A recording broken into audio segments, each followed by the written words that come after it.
Feels good. Rashod Bateman, last night, Thursday night game, got 6 balls for 80 yards. If you've been following the channel, you know we talk a lot about Rashod Bateman. We've talked about him over the summer as a premier asset for Dynasty.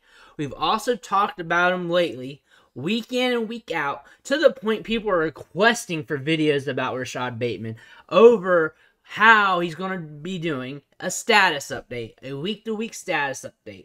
And now we're starting to see what's unfolding. Caught 6 balls for 80 yards, 14 fantasy points. Not a skyrocket game, not a skyrocket event, but that's going to make him a back-end wide receiver 2 on the week, or at least it should. High-end wide receiver 3 at worst. Last week, he would have been wide receiver 19 with that point total, which we would have taken. He had a 19.5% target share yesterday. And going into this game, he had 19% target share as it is, 20% share of the air yards with 220 air yards. And then in week 9, the week prior, he was top 12 in the league with 111 air yards. So he's getting the volume, he's getting the workload, he's getting the targets. Everything's going his way. We just need it to start churning into production, which it's slowly doing it. He's got like a slow track upwards. Every single week we see a little bit more from him, which is a good sign. The game script yesterday at the Ravens game was wonky. They only had 3 points for most of the game. They weren't scoring much. They weren't moving the ball that well, but he still, when the team was trying to move the ball a lot quicker when it came down to time, they were looking his way a lot. He got most of his targets damn near at the end of the game. I got some of the highlights pulled from that game, and we're going to go over that right now.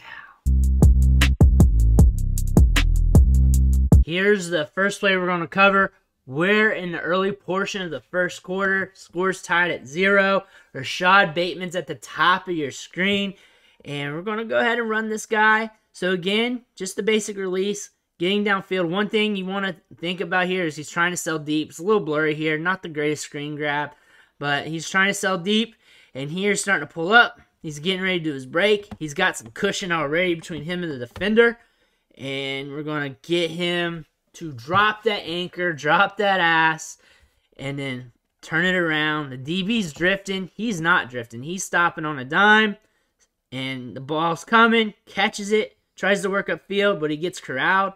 But again, his ability to run his route, stop and turn like that, allows him to get that separation. He already had the separation from the beginning because he was facing against soft coverage, but again, that attribute of him being able to do that is a good thing to see. Bateman's at the top of your screen again. We're now in the third quarter with 8 minutes left in the quarter. He's at the top. He's going to be running a slant. We got soft coverage. They're running stay coverage on him right now. They're in shotgun. Let's run the play. So, bam, he's coming off the line of scrimmage, and he's just going to do his break really quick here. It's a quick slants. Open easily. Lamar's going to get that ball out to him. He knows what's going on pre-snap.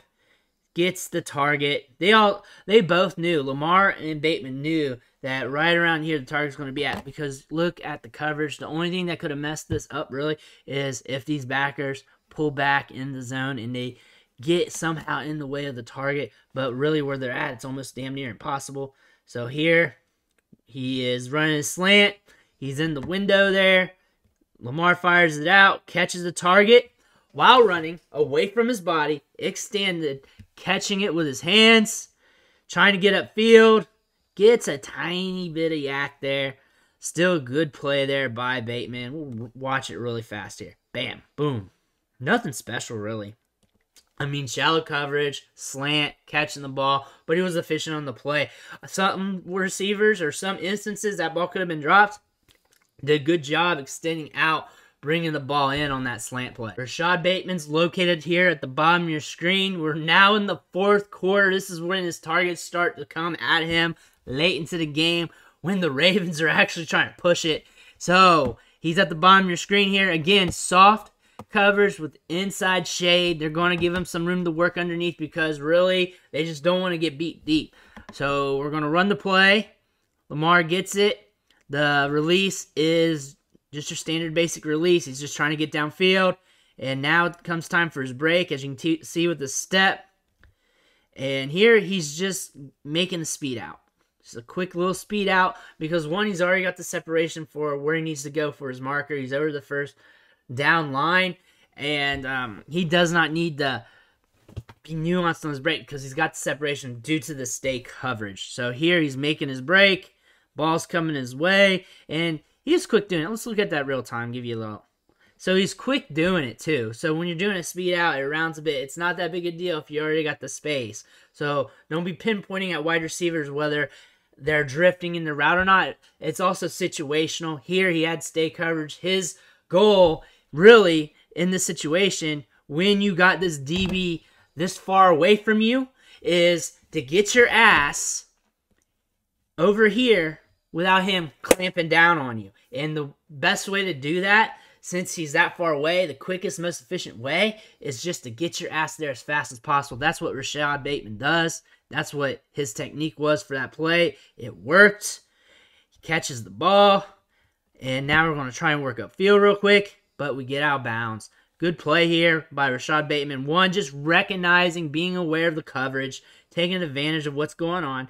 Plus, when he makes that break, the DB's looking in. That's why he drifts more after Rashod makes that break, because he knows, oh, snap, I got to make up this ground, and I know he's going to get this target here. And also, I just need to keep enough distance and play this in a way that he doesn't zip past me, because I just don't need him to score the touchdown. I can allow him to get a catch. I can allow him to nickel and dime us a little bit, but I can't allow him to bust the big play on me. So I can be allowed to drift a little bit as long as I keep him contained, and that's what the DB's goal was there after the catch or during that play. But Rashod Bateman on the break, I love the awareness here.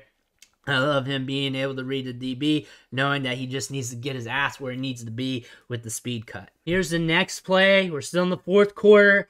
4 minutes, 47 seconds left. Ravens are down 15-3 still. And Rashod Bateman's here at the bottom of your screen. He has a DB in front of him. What, 8, 10-ish yards off? Who knows? He's playing inside shade a bit, looking in. Similar situation to last time. So he's coming off the ball. Basic release. The DB is a little bit more aware, though. And again, he's getting his ass to where he needs to be on the speed out. Gets the target. Gets the catch. The DB is a little bit more aware, so he's able to close up a little quicker. But the assertiveness, the aggressiveness on the play bites him in the ass, because Bateman catches the ball, instantly turns upfield, is able to pick up a little yak. Sees 21 here coming in at him. So what he does, fertilizes them with the dead leg, slips right past him, and then eventually gets brought down, but he's able to get a little bit of extra yards on the play, which was pretty smooth to see. Let's watch this in real time right now. Get my scroller back. So go ahead and run it. So bam, gets his ass there, catches it, and boop.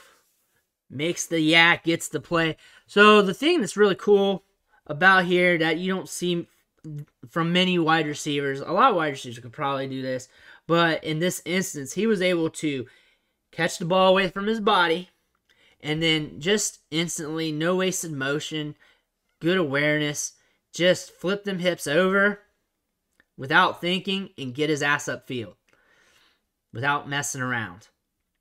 That assertiveness after the catch, while catching the ball, means a lot, because he's really not like a 4.3 guy. He's not the fastest guy in the world, but again, those little things, being assertive catch point, being assertive getting out of your break, getting your ass to your spot, getting those yards after the catch by grinding right when you get the ball in your hands, that means something. That's going to earn you more targets later down the line, and being counted on late in the game is what's going to be a big thing for your long-term potential impact for the offense and also for fantasy football. Here's the next play. We got 2 minutes left in the game. Score's 22-10, and the Ravens really need to get down the field to make a score here. Rashod Bateman's at the bottom of your screen. let's go ahead and run this guy. So now he's getting off the line of scrimmage on his release and trying to zip past this DB, which he does really quick. Lamar sees it. Lamar sees it probably. He's looking his way quick. He's looking this way. He's reading these two reads. He's got the guy underneath, and he's seeing which one pops off the soonest. And here he chooses Bateman. One, I guess since it's the deeper route, there's more bang for your buck. And then two, he is eating up that cushion quick. And once you're even, you're leaving, which he kind of, I think he makes a decision around this point. He's damn near even, which if you think from an anticipation standpoint, he is soon to get past that DB from Lamar's lens, and he does. Gets the target. Ball comes his way. Catches it overhead while running with a hand on his back. Brings it in. Nice grab. Really, his ability to eat cushion real quick. The DB's really looking in this whole time, and Bateman gets his ass down there assertively. Here he does this little thing where he pulls up a bit. Kind of gets in the head of the DB. This is the thing about the route. So he's acting like he's selling downfield, and then he tricks him here. Little light subtleness. He raises his shoulders up and chops his steps a tiny bit, like right here. Just a little bit. That causes that DB to bite in on him because he's thinking Bateman's going to pull a break. Because Bateman broke twice on the out route, twice just previously, not too long ago, like 3, 4, 5 minutes ago, and now it's in their head. So here, he's trying to get downfield, raises them shoulders, chops them feet. Not really a chop, like his stride just curtails a little bit, and then the DB bites in a little bit. Just a tiny bit. That's all you need, just a tiny bit. And now you can tell his shoulders right here start to dip a bit. The arms start pumping again, and now he's starting to burn them more. That's the little things a stud wide receiver is going to get you. An elite prospect, what Rashod Bateman is. He was a baller at Minnesota from freshman season till his junior season until he left. This is what you're getting from him. This is why you draft this guy in the first round. This is why we're excited about him, is these little tiny details. I have done film studies on wide receivers almost every day, daily, on this channel for the last few months. That's the first time I've seen something this minute. A wide receiver does, pulls up, slows down with the shoulders, drops it again real quick to get the guy to bite. I'm sure it happens all the time, and I know it does, but it's just something you don't see near as often as what you think you do. And this channel's proof of that, because I would be going over it more often than not. But this is a damn good play here by Rashod Bateman. Very elite level, high-end caliber. There's a lot more to come from this guy. Rashod Bateman is a damn good wide receiver. We got $1:38 left in the game. Rashod Bateman's at the bottom of your screen in the slots here. Stay coverage. Obviously, they just don't want to get beat deep. They're going to give you the short underneath stuff. They're going to allow you to nickel and dime them a little bit. One, they want you to run that clock, and two, they don't want you to hit that end zone real quick. So they're going to have that border patrol 10, 15 yards back. So here, Bateman's getting off the line of scrimmage, not telling or selling anything. If anything, maybe insinuating that he's going deep, but really it's your basic release. At this point, you get that a lot with players. And now he's going to speed cut into his out. And again, you're speed cutting here. You're not trying to be fancy, trying to sell your break or anything like that, trying to do a Texas two-step, because really you got the DB here, the linebacker, whatever, the nickel, off you. You got him off you. Yards off you. You do not need to be fancy. You just need to get your ass where it needs to be, and it's right here. And you know he's just trying to umbrella you. So you just get your ass where you need to be, get your target, and do your work. So his target's coming over, catches the ball. Again, hands. Not allowing it to drift in his body. Lets it meet his hands, clamps down on it, and gets tackled. Tries to get out of bounds. DB does a good job getting to him real quick. If anything, I don't know. I think it's good timing. I was trying to play devil's advocate. I was going to say maybe they could let the target break out a little bit longer so he has a better chance of getting to the sideline. But honestly, that becomes a dangerous situation. I think Lamar did the right choice there. It's safe. You really need to work upfield. He catches it. He needed to get out of bounds. That didn't happen. Again, good play by the DB, but Rashod Bateman's a baller. We've seen him do some good stuff here on the film, and metrically, target share-wise, it's been looking good. Air yard-wise, I can't wait for those numbers to come out because I'm guaranteed he's going to finish as one of the tops in the leagues this week, as he did last week. And the volume, the workload's there. He led the Ravens in receiving last night with the 80 yards. He was second among all pass catchers in PPR fantasy points in this Dolphins-Ravens game. So he had a good performance. 14 fantasy points isn't anything to be down about. That's a good score for his fourth game. You got to think he's easing his way back into it as well. It doesn't look like that because he's doing good. He is taking the right steps forward. And again, buy this guy in redraft. If he's on the waiver wires, don't let that happen. This is your final note here that you need to be picking him up, and he needs to be sitting at the bottom of your roster in redraft because he's going to get his game where he scores that touchdown. He's going to get that game where he gets 10 catches. That's going to happen. We don't know when, but if you need a wide receiver or if you got room on your bench for a speculative asset, this is your guy. This is your guy that you want to take your shot on. First round pick, productive all through college, shows elite attributes on the field on tape because I just showed them to you, and he's getting targets week in, week out, along with air yards. Pick him up now. I'm praying for you. I don't know if you can buy him in Dynasty because anyone who's paid for him in Dynasty is not willing to sell him on the cheap, so you're going to have to pay up. But paying up for him might be a cheap cost compared to what he could be in a few weeks, months, when the market starts to catch up to him or his play starts to catch up to the buzz around him, because it's looking like it's going to happen sooner than later, especially once you get a game where this game script goes off, where the Ravens are scoring more than 10 points and they're consistently moving the ball through the air. I want to thank you for watching the show, sticking with me. Make sure you hit that subscribe button on the way out. Every subscription matters. Fuels me to keep putting out this content.